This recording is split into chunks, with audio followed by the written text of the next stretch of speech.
Sir, இப்போது cigarette பிடிக்கிறது அதனால் ஏற்படுகின்ற பாதிப்பு அப்படிங்கிறது நார்மலாக ஒரு மது அருந்துவதை விட மிக மோசமானது அப்படின்னும், அதாவது மது அருந்துவதுங்கிறது யார் எடுக்கிறாங்களோ அவங்களுக்கு மட்டுமே பாதிப்பு. ஆனால் ஸ்மோக்கிங் சிகரெட் பிடிக்கிறவங்களுக்கு அவங்களுக்கு பாதிப்பு, அவங்களை தாண்டி அவர்களோடு இருப்பவர்களுக்கு இந்த சமூகத்திற்கும் ஒரு பெரிய பாதிப்பு அப்படின்னு சொல்கிறாங்க.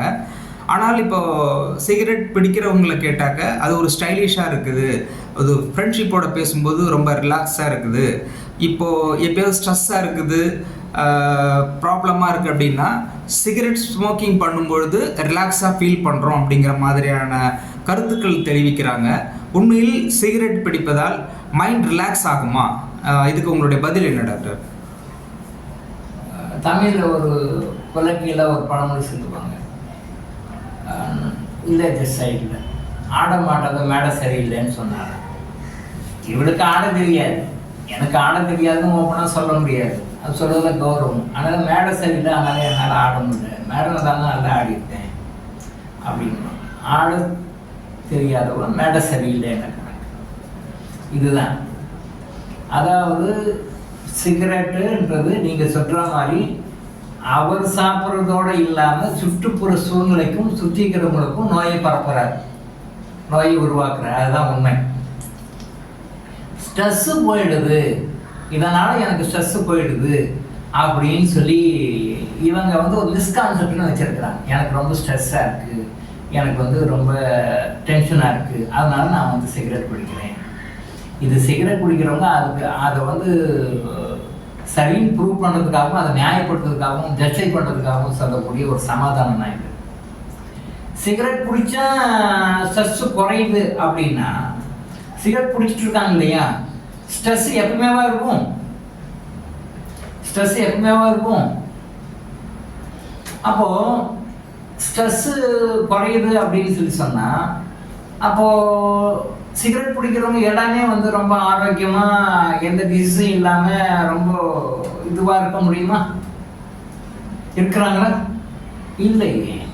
இந்த ப்ராப்ளம், அந்த ப்ராப்ளம், அந்த ப்ராப்ளம், பக்கத்தில் இன்னொன்றுக்கும் ப்ராப்ளம், சுற்றிக்கிறவங்களும் ப்ராப்ளம், இந்த பக்கம் போய் நிக்கோட்டின் போயிட்டு உள்ள எல்லாத்தையுமே பிரச்சனை பண்ணி விடுது அப்படின்னு சொல்லிட்டு சயின்டிஸ்ட் ரிப்போர்ட்னு சொல்கிறாங்க. சயின்டிஃபிக் ரிப்போர்ட்ஸ் நிறைய வரும்.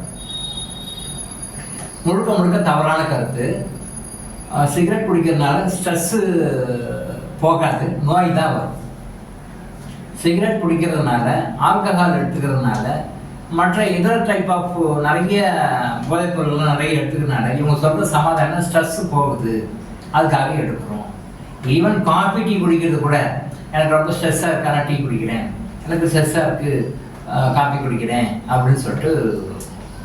இப்போ நிறைய மெடிக்கல் ரிசர்ச் ரிப்போர்ட்டும் காஃபி குடிக்கிறது ஒரு பக்கம் சரின்னு ஒரு ரிப்போர்ட் வருது, காஃபி குடித்தா உடம்பு கெடுதல்னு இன்னொரு ரிப்போர்ட் வருது, டீ குடிக்கிறது சரின்னு ஒரு ரிப்போர்ட் வருது, டீ குடிக்கிறது தவறுன்னு ஒரு ரிப்போர்ட் வருது.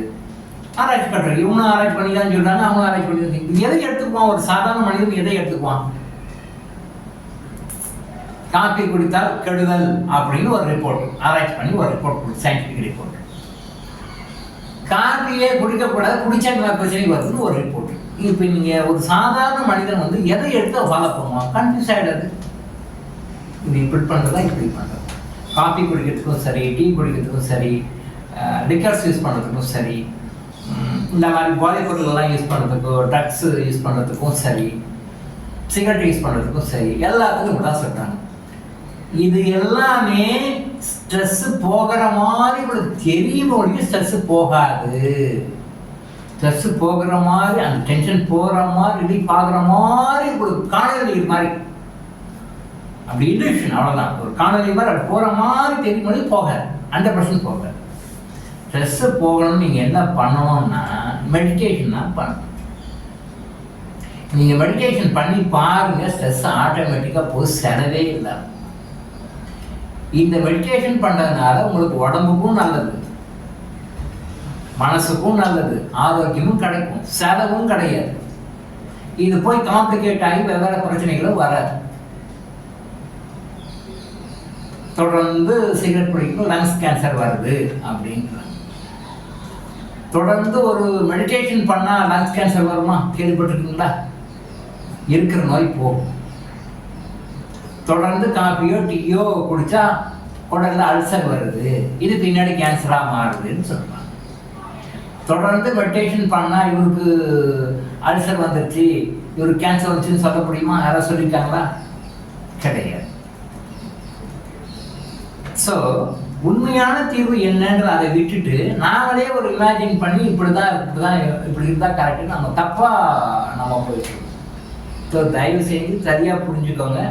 டீ குடிக்கிறதோ, காஃபி குடிக்கிறதோ, போதைப் பொருட்கள் யூஸ் பண்ணுறதோ, சிகரெட் பிடிக்கிறதோ, வேறு எந்த விதமான இந்த பான் பராக்கு, பீடா இந்த மாதிரி பொருட்கள்லாம் நிறைய யூஸ் பண்ணுறாங்க. இதையெல்லாம் யூஸ் பண்ணாலும் டென்ஷன் போகும், ஸ்ட்ரெஸ்ஸு போகும்னா 100% போகாது. போகிற மாதிரி உங்களுக்கு தெரியும். They are giving only temporarily. டெம்பரரியாக கொஞ்ச நேரத்துக்கு நீங்கள் அந்த காட்சியிலிருந்து கொஞ்சம் வெளியே வருவீங்க, அந்த ஒரு நடைமுறையிலிருந்து வெளியே வருவீங்க, கொஞ்சம் ரிலாக்ஸாக இருக்கும். திருப்பி எகைன் திருப்பி பழைய மாதிரி விடுவோம். ஸோ இதுக்கு நீங்கள் செய்ய வேண்டியது ஒரே ஒன்று, டாக்டருக்கும் ஆயுஷ் ஹாஸ்பிட்டலுக்கு என்ன ப்ரெஷர் கொடுக்குதுன்னா மெடிடேஷன் பண்ணுங்கன்னு சொல்லி. நீங்கள் மெடிடேஷன் பண்ணால் இந்த பழக்கங்கள்லாம் உங்களை விட்டு தானாக போயிடும். நீங்கள் கெட்ட பழக்கம் தானாக போயிடும்.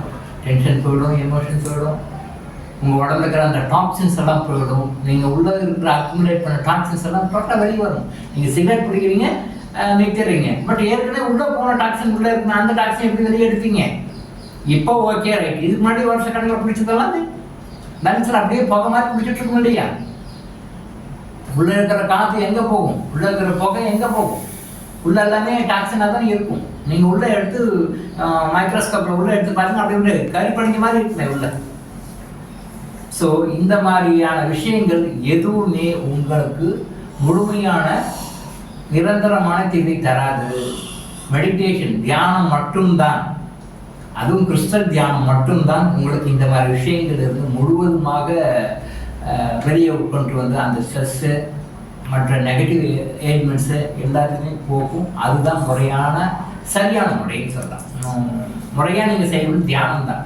இதுக்கு நீங்கள் உங்கள் வீட்டில் இருந்து எங்கேயும் வெளில போகாமல் நீங்களே செய்ய வேண்டிய ஒரு நாளைக்கு ஒரு 1/2 hour to 1 hour ஸ்பெண்ட் பண்ணலாம்.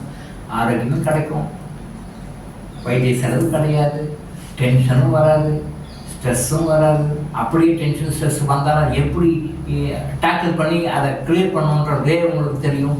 தேவையில்லாமல் நஷ்டமடைய மாட்டீங்க, தேவையில்லாமல் கஷ்டமடைய மாட்டீங்க, தேவையில்லாமல் எமோஷன் ஆக மாட்டீங்க, நீங்களும் பாதிக்க மாட்டீங்க, உங்களை சுற்றி இருக்கவும் பாதிக்க மாட்டீங்க. So only solution is meditation தான். இன்னைக்கு உலகம் முழுசும் தியானத்தை பற்றி நிறைய பேர் பேச ஆரம்பிச்சிருக்காங்க. வரவேற்க தகுந்த ஒரு விஷயம்தான், நல்ல விஷயம்தான்.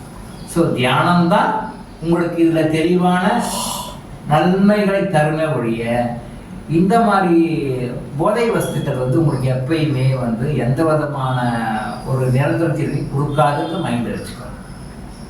சரியா? இதுதான் டாக்டர் இளங்கோ ஆயுஷ் ஹாஸ்பிட்டலோட விழிப்புணர்வு.